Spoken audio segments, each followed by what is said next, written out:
നല്ല പോലെ തന്നെ വിശക്കുന്നുണ്ട്. പക്ഷേ ഉണ്ടാക്കാനൊട്ടും മടിയുള്ള ടൈമിൽ വയറ് നിറയെ ഉണ്ടാക്കി കഴിക്കാൻ പറ്റുന്ന ഒരു ഈസി സ്നാക്സിൻ്റെ റെസിപ്പിയാണ്.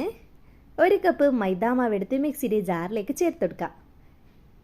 1 നുള്ളു ഉപ്പും 1.5 കപ്പ് വെള്ളവും 1 മുട്ടയും കൂടി ഇതിലേക്ക് ചേർക്കുക. ഒന്ന് അടിച്ചെടുക്കുക. നല്ല ലൂസ് കൺസിസ്റ്റൻസിയിൽ വേണം ഇത് അടിച്ചെടുക്കാനായിട്ട്. നമുക്കിത് ദോശ ചുട്ടെടുക്കാനായിട്ടുള്ളതാണ്. അതവിടെ മാറ്റി വെച്ചതിന് ശേഷം ഒരു ബൗളിലേക്ക് 3 മുട്ട പൊട്ടിക്കുക. ഇതിന് ആവശ്യത്തിനുള്ള പഞ്ചസാരയും കൂടി ചേർക്കാം. ഞാൻ ഇതാ ഇവിടെ 2 ടേബിൾ സ്പൂൺ ചേർത്തെടുത്തിട്ടുണ്ട്. 1/2 സ്പൂൺ ഏലക്കാപ്പൊടിയും ഒരു ഫ്ലേവറിന് വേണ്ടി ചേർക്കാം. നല്ല പോലെ ഒന്ന് ബീറ്റ് ചെയ്തതിന് ശേഷം ഒരു പാത്രം അടുപ്പത്ത് വെച്ച് 1 സ്പൂൺ ഗീ 1 സ്പൂൺ വെളിച്ചെണ്ണയാണ് ഞാൻ ചേർത്തിട്ടുള്ളത്. നിങ്ങൾക്കിനി മുഴുവനും ഗീയോ മുഴുവനും വെളിച്ചെണ്ണയോ വേണമെങ്കിൽ ചേർക്കാം. ഇനി കുറച്ച് അണ്ടിപ്പരിപ്പും അതുപോലെ തന്നെ ഉണക്കമുന്തിരിയും ഒന്ന് വറുത്തെടുക്കാം. ആ വറുത്തതിലേക്ക് തന്നെ ഈ മിക്സ് ചെയ്ത് വെച്ചിട്ടുള്ള മുട്ട ബാറ്ററില്ലേ, അതൊന്നൊഴിച്ച് നല്ല പോലെ ഒന്ന് മിക്സാക്കി എടുക്കുക. മിക്സാക്കാതെ ഇങ്ങനെ വെച്ച് കഴിഞ്ഞാൽ അത് ലാസ്റ്റ് ഓംപ്ലേറ്റിൻ്റെ പരുവത്തിലാവേ. അതുകൊണ്ട് കൈ വിടാതെ തന്നെ മിക്സാക്കി ഒന്ന് റെഡിയാക്കി എടുക്കുക.